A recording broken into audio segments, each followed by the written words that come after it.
And welcome to this edition of Oxford News This Week. On this edition, local author already has 3 books under her arm, and Behind the Lens. And in our last story, a testament to time. That and more on this very special edition of Oxford News This Week.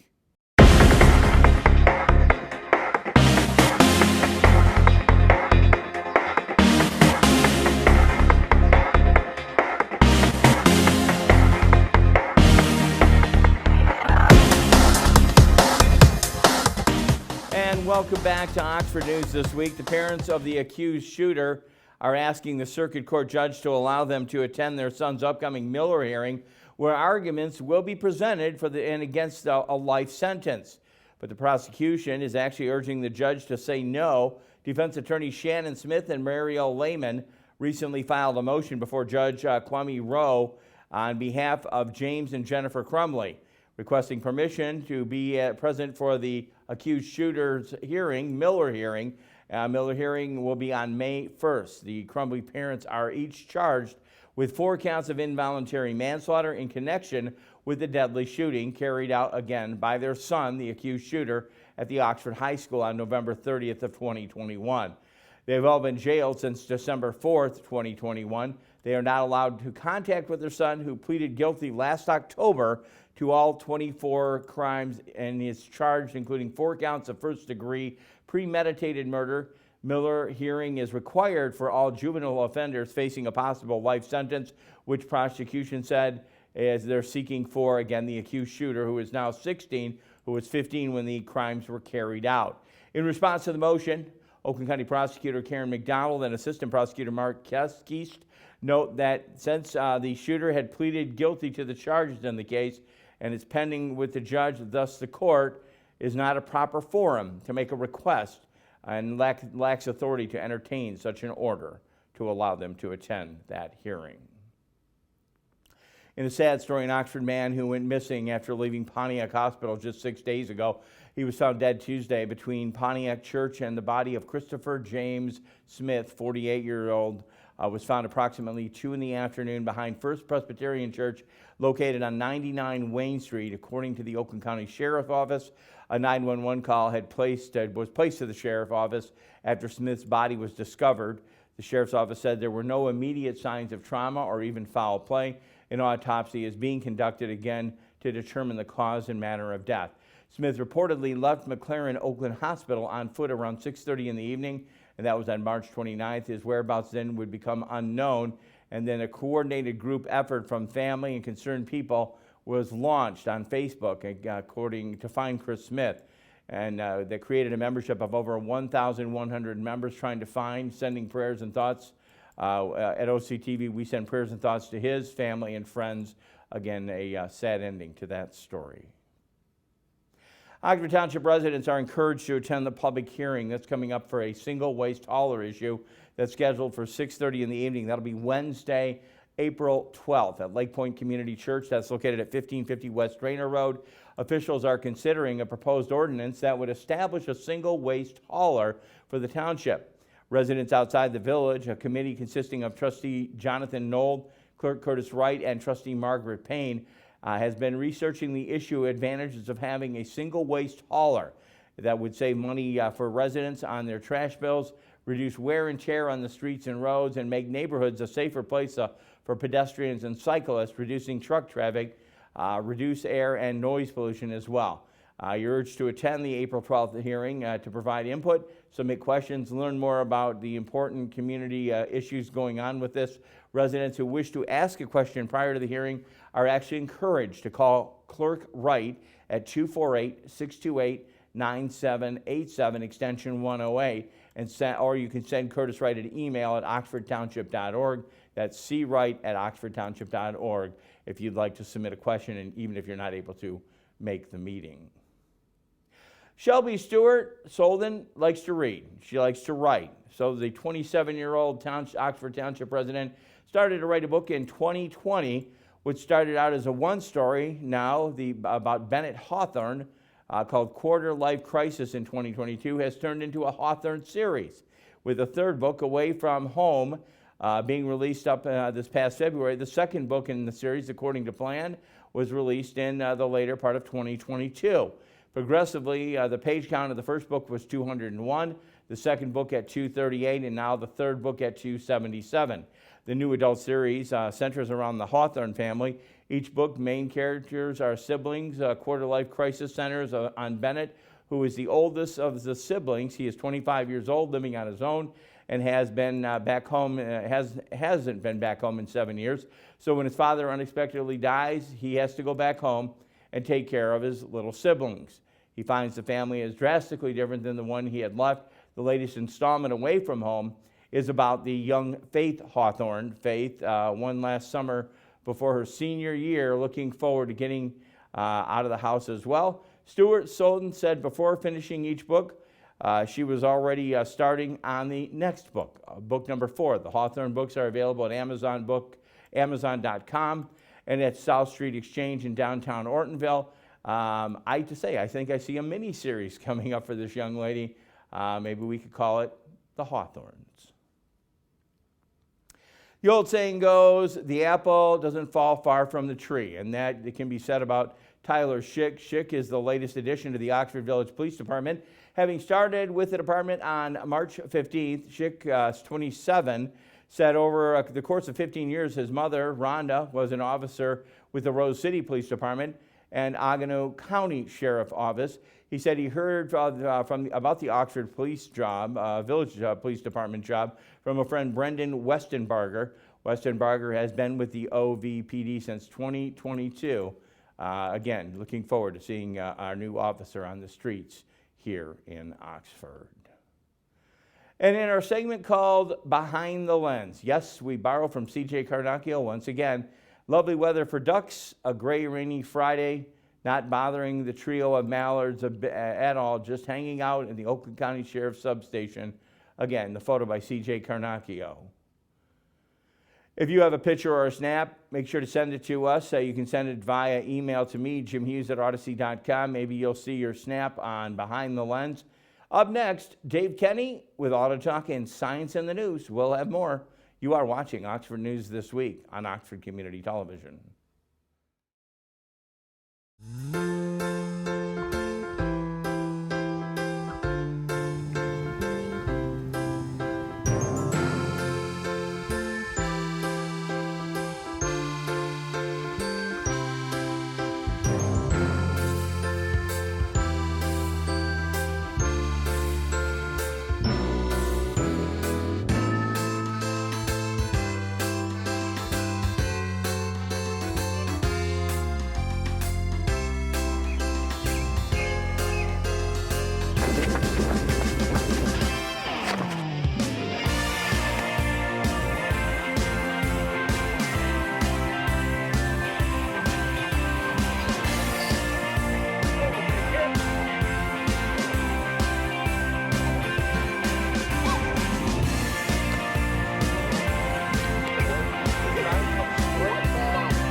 Hey, this is former Detroit Lion Rob Rubik and former Lapeer, Michigan school teacher. You're currently watching OCTV, Oxford Community Television. Enjoy it.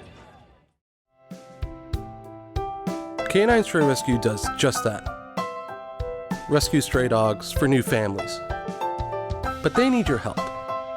Become a volunteer at Canine Stray Rescue League of Michigan. Take dogs for walks, help them socialize with others, and help them get adopted. Fill out an application and help a family add a new member today.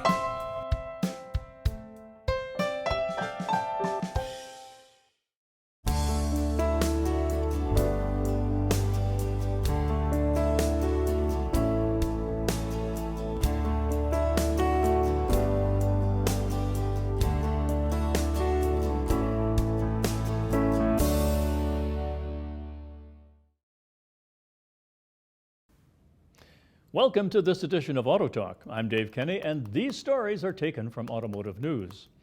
In our first story, Jeep is upping the comfort and technology of the 2024 Wrangler as the venerable nameplate jousts with the Ford Bronco. The refreshed Wrangler SUV is getting a quieter cabin and power seats in the front row on top trim levels, available wireless Apple CarPlay, and Android Auto, a larger 12.3-inch touchscreen in the center stack, and the Uconnect 5 infotainment system. The vehicle debuted April 5th at the New York Auto Show. Consumers can order it now, and it's expected to arrive in U.S. Jeep dealerships later in 2023. Now that the Wrangler has a direct rival in the Bronco, which Ford revived in 2021, did that influence Jeep's decisions for the refresh? The competition is heating up as U.S. sales of the Bronco rose 38% in the first quarter to over 32,000 vehicles, while Wrangler volume fell 17% to almost 38,000 vehicles. The latest Wrangler features the reworked 7-slot grille introduced on the 2023 Wrangler Rubicon 20th Anniversary Edition at the Chicago Auto Show in February. The grille, Jeep said, is slimmer and has black textured vertical slots that improve cooling. The brand is expanding availability of its 4xe plug-in hybrid powertrain further down the lineup to the Sport S model, making electrification more accessible. Jeep said the high-altitude Rubicon X and Rubicon 392 models come with a standard premium cabin package that adds acoustic front glass, thicker carpet, and additional sound-deadening foam in the windshield header, front cowl, and B-pillars for a quieter ride. Each trim level comes with standard side curtain airbags. Jeep says it's taking the Wrangler's capabilities up a notch with the nameplate's first full-float Dana rear axle, an available 100-to-1 crawl ratio, a new factory Warn winch, and a 5,000-pound increase in towing capacity. Jeep said the Wrangler's Uconnect 5 system has off-road trail guides for the 62 Jeep Badge of Honor trails. An upgradable subscription is available to unlock the full catalog of 3,000 plus trails from Trails Off-Road, the company that creates the guides. And in our next story, the U.S. National Highway Traffic Safety Administration said April 4th, owners of 143,000 recalled Volkswagen Atlas crossovers should not let people sit in the front passenger seats until they are fixed. The recall covers 2018 to 2021 model year Atlas and 2020 model year Atlas Cross Sport vehicles due to faulty occupant detection systems in front passenger seats. Front passenger occupant detection systems may experience a wiring fault which could deactivate the front passenger airbag even when the seat is occupied. Volkswagen said it's currently developing a remedy which it expects to be ready likely in late 2023. VW in late 2020 introduced a new cable to address potential issues with the system. VW said it's not aware of any crashes or injuries related to that recall. Automakers are required to have sensors that deactivate front passenger airbags if they sense the presence of children or small-statured adults to prevent them from being seriously injured or killed when an airbag is deployed, an event that involves some force. The German automaker, that is to say, began investigating the issue in August of 2019. In a 2021 meeting, VW said field data analysis indicates the failure is highly sporadic and the warning light is illuminating immediately upon failure, according to a summary filed with NHTSA. Well, that's it for this edition of Auto Talk. I'm Dave Kenny. Stay tuned to Oxford Community Television.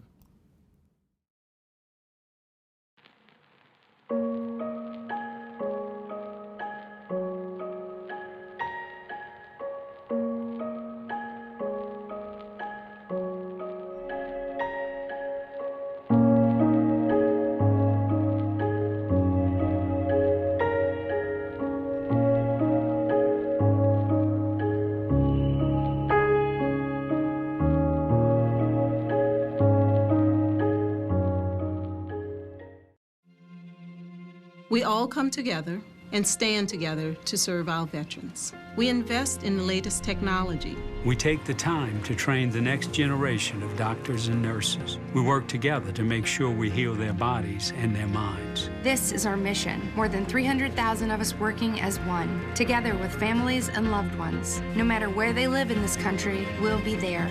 We stand strong, united. Stand with us in caring for our veterans.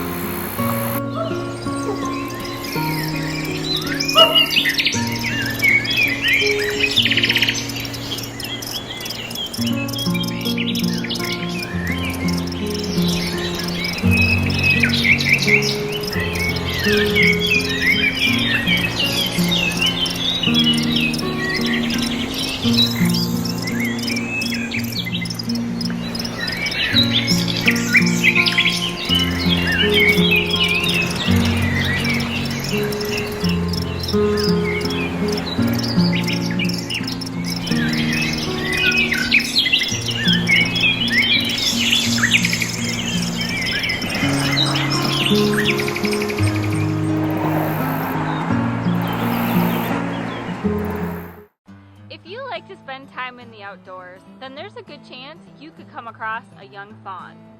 And normally, young fawns are found alone because their mothers place them there to be safe.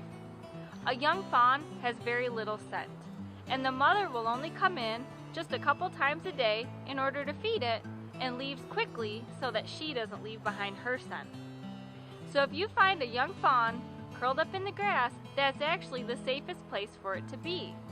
Enjoy that moment, but don't touch it or move it. The mother will be back soon. Only licensed rehabilitators can legally possess wildlife, so please leave wildlife in the wild. For a list of licensed rehabilitators throughout the state, visit michigan.gov/wildlife. And in the interim, before we go to sports, we'll be covering a lot of the spring sports. 42 Strong Foundation continues to grow, and they worked with ETS Performance Gym a few Sundays ago to help honor the legacy of Tate Meir, one of, again, the 4 students that were killed at the Oxford mass shooting. The foundation, which is less than a year old now, has almost 300 mentors and mentees. Trent Meir, Tate's brother, said several local communities have shown interest in starting their own versions of the foundation. Trent works at the gym where Tate trained for 3 years and said the event came together just naturally. On the Sunday, ETS Performance held 42-minute sessions, hence 42, that was his number, at each of the locations around the Midwest and in their Michigan locations: Oxford, Holland, Shelby Township. Students from 7th through 12th grade are encouraged to choose a trait that they lack in and strive to improve upon it and implement that trait into their life and make themselves, the people around them, and their community a better place. For more information on 42 Strong Foundation, visit them at 42strongtate.org. Once again, another testament to the Tate Meir Foundation, and again, the work they do. Feel free to log on and maybe take part in that. Softball and baseball season just around the corner. If you see a sponsor or you'd like to sponsor our coverage, we urge that you give us a call at OCTV 248-628-9658. You can ask for me, Jim Hughes, or you can even ask for Terry Stiles. We'll set up a sponsorship program. Also, again, opening day just happening the other day for the Detroit Tigers. Always a sign of possibility and sounds of the ballpark, like the crack of the bat, a box of Cracker Jacks, and again, hitting a pitch. Here are some of the pictures of past Tiger stadiums. Once again, opening day underway without a problem. Take a look at some of these pictures right here.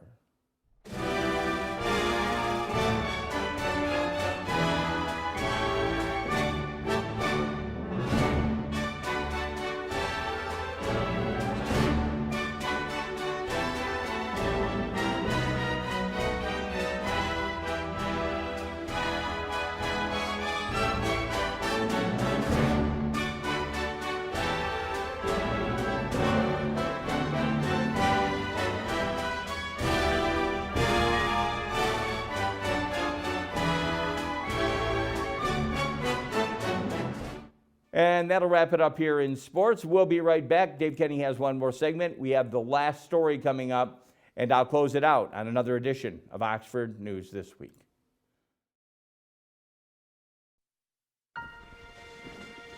Your Marine Corps' way of life is to defend the American way of life.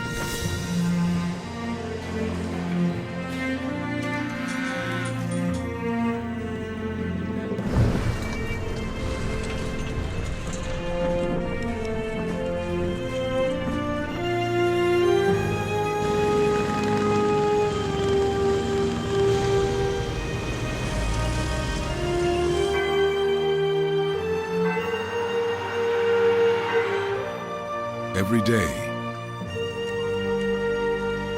no matter where we serve, we take a stand for our nation, for each other, for us all. The few, the proud, the Marines.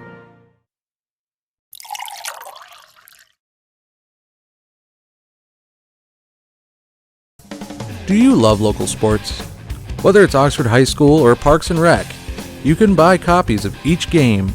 To purchase your copy, Call us at 248-628-9658 or give us an email at manager@occtv.org or talk to us at the next game. Hopefully we'll see you there.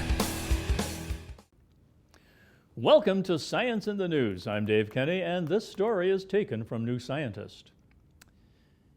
You can misremember something just seconds after it happened, reframing events in your mind to better fit with your own preconceptions. Our brains probably do this in an effort to make sense of the world in line with our expectations, even if that isn't helpful all of the time. Marty Otten at the University of Amsterdam in the Netherlands and her colleagues wanted to tease out the relationship between prior expectations and short-term memories. We already know that long-term memory is fallible. We just wanted to find out if we could determine the specific ways in which short-term memory is fallible also, she says. The team conducted several experiments on more than 400 people that all involved showing the participants random letters arranged in a circle on a computer screen. In the simplest form of this experiment, the participants were shown the letters for a quarter of a second before the screen went blank. After a gap of 3 seconds, a box appeared where one of the letters had been for half a second, followed immediately by a different circle of letters for half a second. The participants were asked to recall which letter from the original circle had been in the position held by the box on the screen. Crucially, some of the letters were flipped, which Otten calls pseudo-letters. The participants were explicitly warned about these flipped letters and told not to mistake them for real ones. After recalling the letters, the participants were asked to rate their confidence in each answer. The team focused their analysis on the most confident participants in order to weed out random guesses. The researchers found that when asked to recall the position of a pseudo-letter, the confident participants incorrectly gave the answer as its real letter equivalent 39% of the time, despite their high confidence in the answer. Variations of the experiment revealed that this misplaced confidence is likely to do with how our short-term memory works and how it relies on our preconceptions. People seem to be sensitive to this memory illusion where they already have a preset notion of what the world should look like, says Otten. This is very strong for letters because we have a lot of experience with them. This effect appears to be due to a feature in our neural system that relies on generating predictions about the world, says Otten. We expect to see normal letters when reading, she says. These predictions are normally quite helpful and efficient in normal life, she says. This is not something we have control over. Several studies have previously shown that long-term memory is fallible and affected by prior expectations and biases. Tracy Shores at Rutgers University in New Jersey says it has been difficult to study whether the same is true for short-term memories. This ingenious set of experiments finds that previous knowledge can reshape our short-term memories for visual perceptions, she says. And maybe I can remember that. Well, that's it for this edition of Science in the News. I'm Dave Kenny. Abigail Adams here, just checking up on our springtime goat work on the Polly Ann Trail. What's that? Trash on our beautiful trail? Oh, that makes me so happy. We've got so many trash cans all over the trail. It's a beautiful day on the trail, but oh no, this could end badly. Wow, that sure was nice. Folks know not to hog the road. Even goats share. Hey, that gets my goat. Where are you going? Even I have to be out here on a leash. You sure are a nice dog, but stay away from those weeds. I'm gonna eat them later.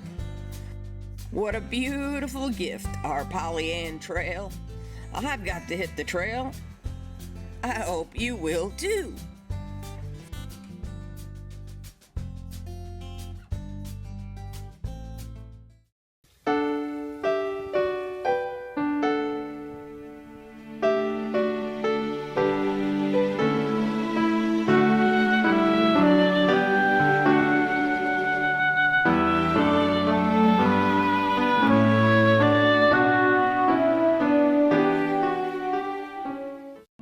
You're watching OCTV, Oxford Community Television, serving Oxford, Addison Township, and the village of Leonard. Hi everyone, I'm Bill Lansdowne, retired chief of the San Diego Police Department.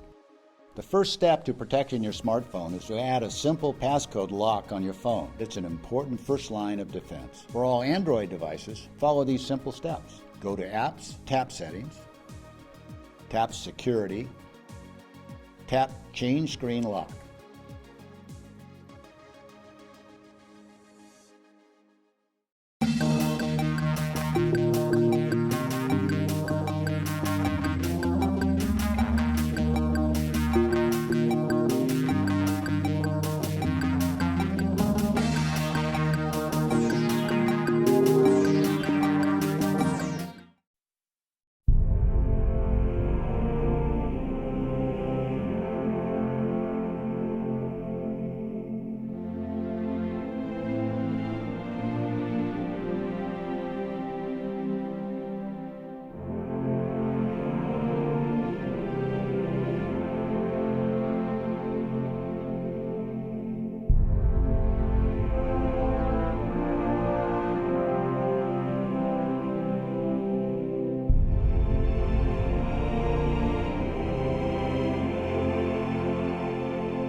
And back with you on our last story. This can stand for a testament of time in our last story. And it's been 30 years ago since Guido Premium Pizza opened its doors in Oxford Mills Shopping Center.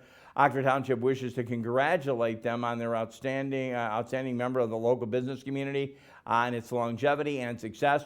After receiving a general business degree from the University of Michigan Flint, the owner, McGuire, decided to continue producing pies, but with one big change. He wanted to be the boss. The decision was to start his own business, the pizzeria.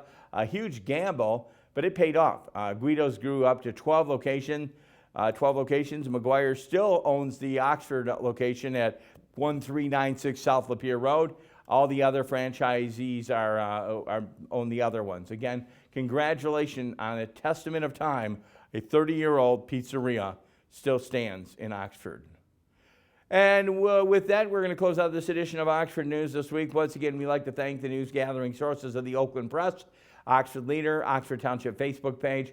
Photo credits go to C.J. Carnacchio and the Oxford Leader. OCTV can be viewed on Spectrum Charter Channel 191 and Channel 99 on the ATT Uverse, YouTube, Rumble, Facebook, and even you can download the Roku app and watch OCTV programming there. OCTV is also available for local groups for producing public service announcements. If you have a show idea, maybe you want to be a volunteer, give our office a call, 248-628-9658. Again, we're still looking for help with our softball and baseball coverage.